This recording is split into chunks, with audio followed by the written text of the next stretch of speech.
Curriculum ইগোরটার সঙ্গে তুলনা করছে। ইগোর সাধারণত বাসে হচ্ছে কত বছর জানো? 70 বছর। কত বছর? 70 বছর। 70 বছর আছে।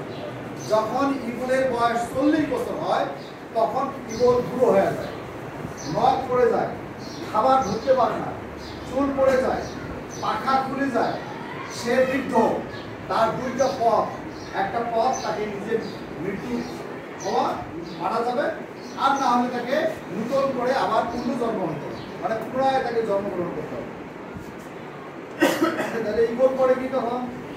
যখন বৃদ্ধ হয়ে যায়, খুলে যায় পালক, তখন সে জীবন রক্ষার জন্য আরো বাঁচতে চায়, সে তখন পাহাড়ের উপর চলে যায়, নির্জন পাহাড়ে।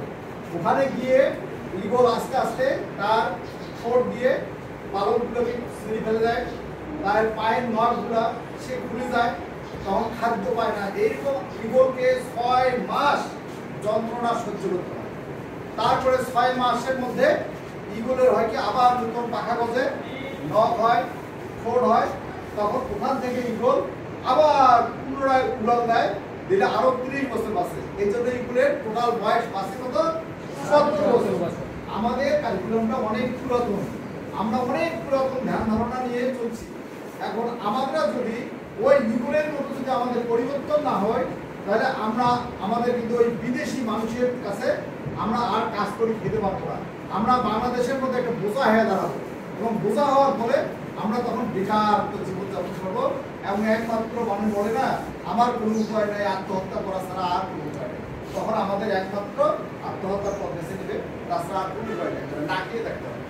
যেমন বর্তমানে আর্টিফিশিয়াল ইন্টেলিজেন্স, কৃত্রিম বুদ্ধিমত্তা, তোমরা জানো, এখন মোবাইল গুলাতে দেখবা একজনের ছবি না ওটা না, কিন্তু আরেকজন দেখবে ছবি পাশে গান গাচ্ছে, করতেছে না? এখন তোমাদেরও দিন দিন পরিবর্তন হচ্ছে। আমরা পরিবর্তনের সঙ্গে যাব নাকি পরিবর্তনকে মেনে নেব না? আমরা তো পরিবর্তন হব, নতুন নতুন পেশা আসতেছে, নতুন কাজের ধরন। গতকালকে ওই ডুয়েট থেকে পাস করছে আমার এক ভাগিনা, ও পরীক্ষা দিচ্ছে, ফাইনাল পরীক্ষা দিচ্ছে, পরীক্ষাটা শেষ হয়নি, ও একটা সিরিজ জমা দিয়েছিল, ও এসিআই কোম্পানিতে চাকরি হয়েছে মেশিন লার্নিং ইঞ্জিনিয়ার। পদটা হচ্ছে মেশিন লার্নিং ইঞ্জিনিয়ার। এই পদগুলো কিন্তু আগে এরকম ছিল না। হ্যাঁ, নতুন নতুন কর্মসংস্থান সৃষ্টি হচ্ছে, ডাটা ডেভেলপমেন্ট, অ্যাপস ডেভেলপার, এই অ্যাপস আছে না মোবাইলের, অ্যাপস ডেভেলপার, এইগুলো নতুন নতুন যখন কাজ হচ্ছে, আমরা তখন নতুনের পথে আমাকে যাইতে হবে, আমাদের যোগ্যতা অর্জন করতে। মেইন কাজ হচ্ছে কি অর্জন? যোগ্যতা। তোমার যদি যোগ্যতা থাকে, তুমি পৃথিবীর যে কোনো প্রান্তে যায় একটা কাজ করে দিতে পারো। তুমি যদি ইংলিশ ভাষাটা তুমি যদি বলতে পারো, একজনের কাছে গেলাম, আমি ভাষা বলতে পারতেছি, তাকে বুঝাইতে পারতেছি না, আমাকে প্রচন্ড খিদা লেগেছে, কিন্তু আমি তাকে বুঝাইতে পারতেছি না যে আমার খাবে, ওকে খাবার দিবে। আমি যদি বুঝাইতে পারি, তাহলে আমি তো অবশ্যই আমার খাবার পাবো। তোমাদের নতুন কারিকুলামটা অনেক ভালো, তোমাদের ওইভাবে পড়ালেখা করতে হবে, মাথার মধ্যে ঢুকাতে হবে যে আমরা কতটুকু যোগ্যতা অর্জন করতে পেরেছি। এই যোগ্যতা অর্জন করে আমরা আমাদের বাস্তব জীবনে কতটুকু আমরা প্রয়োগ করতে পারবো, আমরা নিজেই স্বয়ংসম্পূর্ণ হব, এবং আমাদের প্রতি জায়গায়, প্রতি ক্ষেত্রে, প্রতি স্থানে আমরা অভিযোজন এবং আমরা সক্ষমতা অর্জন করব, এবং আমাদের জন্য পৃথিবীটা যেন শান্তিময় একটা জায়গা হয়, কষ্টের জন্য জায়গা না হয়। আমরা সব কাজেই পারবো না, কিন্তু আমরা মোটামুটি ম্যানেজ করে কিন্তু আমরা চলতে পারবো, ঠিক আছে? আর যদি তোমরা শুধু মুখস্থ করে রাখো, তাহলে কিন্তু হবে না, কারণ তথ্য এখন অ্যাভেলেবেল। শিক্ষকের কাজ হচ্ছে এখানে তথ্য অ্যাভেলেবেল, যে কোনো বইয়ের মধ্যে তথ্য দেওয়া আছে, মোবাইল ফোনের মধ্যে তথ্য পাবা। তুমি এখন এই স্যারের কাছে জানতে চাও, স্যার আমি আমেরিকার প্রেসিডেন্টকে একটু দেখতে চাই, স্যারের ফোনে যদি নেট কানেকশন থাকে, আমেরিকার প্রেসিডেন্টকে দেখাইতে কত সময় লাগবে? কোনো সময় লাগবে? তাহলে সার্চ দিবে আমেরিকার প্রেসিডেন্ট, গুগলে যা লিখবে, লিখতে যদি হাই স্পিড ইন্টারনেট থাকে, সাথে সাথে দেখাবে, সাথে সাথে আমেরিকার প্রেসিডেন্ট। ওই স্যারকে যদি তুমি বলো যে স্যার আমরা জাপানের বাংলাদেশের পার্লামেন্টকে দেখতে চাই, খালি এখানে লিখবে জাতীয় সংসদ পার্লামেন্ট, খালি লিখবে, লেখার সাথে তোমাদের এরকম দেখাবে যে দেখে আসো, দেখো কিভাবে তৈরি হয়েছে। ওই সকালবেলা ও গেছে, এক স্টুডেন্টকে জিজ্ঞাসা করছে যে 60 কোণ মসজিদের গম্বুজ কয়টা? তখন ওই ছেলে বলতেছে 66টা গম্বুজ। তখন বললো যে বললো কি না, তারপরে সঙ্গে সঙ্গে বসে আছে, আমি সার্চ দিলাম ষাট গম্বুজ মসজিদের গম্বুজের সংখ্যা হচ্ছে 81। 7টা, 7, 11, 77, 7 লাইনে আর চারপাশে 4টা। তারপরে ছবি সহ দেখানো হলো, ছবি সহ দেখলাম, গম্বুজ দেখলাম, আমারও ক্লিয়ার হলো, ওরও ক্লিয়ার, স্টুডেন্টেরও ক্লিয়ার হলো। এখানে আমাদেরকে কিন্তু মুখস্থ করতে হবে না কিছু, মুখস্থ যা করছে ভুল করবে। তাহলে আমাদেরকে কি করতে হবে? তথ্য অ্যাভেলেবেল, আমাদের তথ্য ব্যবহার শিখতে হবে। এই তথ্য অযথা বোঝা মানে মাথার মধ্যে বোঝা মানে কিন্তু কোনো লাভ হবে না।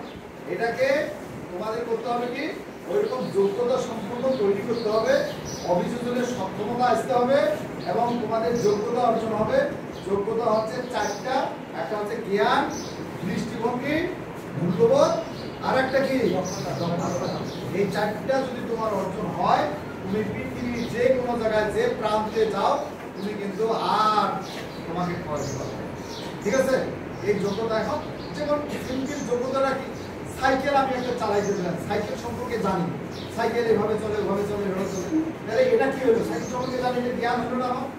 তারপরে সাইকেলটা চালাইলে আসলাম যখন, তাহলে ওইখানে ভবেবাজার থেকে এখানে আসলাম, সাইকেল চালানোর সময় দেখি রাস্তার মধ্যে বয়স্ক মানুষ, তারপরে রাস্তার মধ্যে দেখি কোন দিকে যাইতে হবে, গাড়ি কোন দিকে চলতেছে, সাইড দিতে হবে, বেল দিতে হবে, সব কিছু মিলে গেলে আমার যে জ্ঞান তো জানলাম, তারপরে চালাই আসলাম।